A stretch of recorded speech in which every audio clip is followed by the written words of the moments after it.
30 বছর বয়স। 30 বছর বয়সটা বড়ই অদ্ভুত।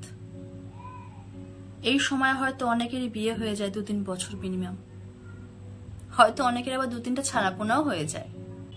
সংসারের টানা পড়ে নে এমন ভাবে নিজেকে আষ্টে পিষ্টে রাখে যে আয়নার সামনে দাঁড়িয়ে সে আগের মতো সাজা গোজাটা বা নিজেকে একবার এক পলক দৃষ্টি ভরে দেখার সুযোগটা অবধি আর হয়ে ওঠে না। এই বয়সটা ভীষণ একলা, ভীষণ হিসেবি আর ভীষণ স্বার্থপর। এই সময় চলে আসে জীবনে হাজার বাধা। দু চোখ ভরে আর কাজল পরাটা হয়ে ওঠে না, লোকে ন্যাকামি বলে। আলতো করে আর লিপস্টিকটা পরানো হয় না, লোকে বলে ঢং।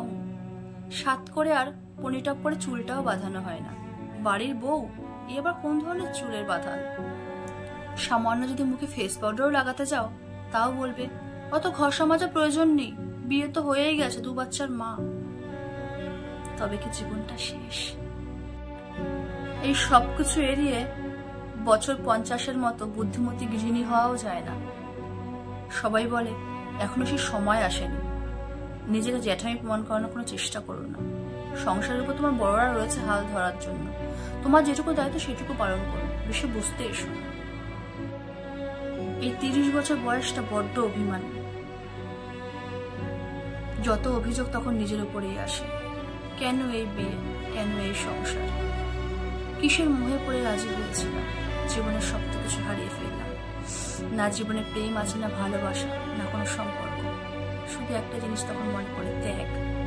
এই দেহ থেকে নিজেকে শূন্যতে ভাসতে ইচ্ছে করে, চিতায় জ্বলতে ইচ্ছে করে। 30-এর এই বয়সটা বড্ড অদ্ভুত। যে মানুষ বুকে টিক্কা দিয়ে বলতে পারতাম আমার জায়গায় আমি ঠিক, আমি কারোর জন্য কখনো বদলাবো না, কিন্তু আজ এই পরিস্থিতি আসার পরে প্রত্যেকটা দিন, প্রতিটা নিয়ত নিজেকে একটু একটু করে বদলে ফেলার চেষ্টা। কার জন্য জানা নেই। এই 30 বছর বয়সটা বড্ড অদ্ভুত। ডানা ময়লা পাখি যে বাজ পাখির মতো আকাশে উড়ে বেড়াতো, তাকে একটা বদ্ধ খাঁচায় আটকে রাখার পরে সে শুধু নিঃশ্বাস নিয়েই বেঁচে আছে। এখন সে ছটফটও করে না, খাঁচা থেকে পালাতেও চায় না। সে ওই খাঁচাটাকেই ভালোবেসে ফেলেছে নিজের অজান্তেই।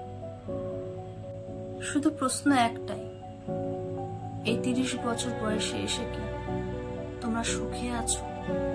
আমি কি সুখে আছি? কি চাই এই 30-এর মন? কেন পায় না সেটা?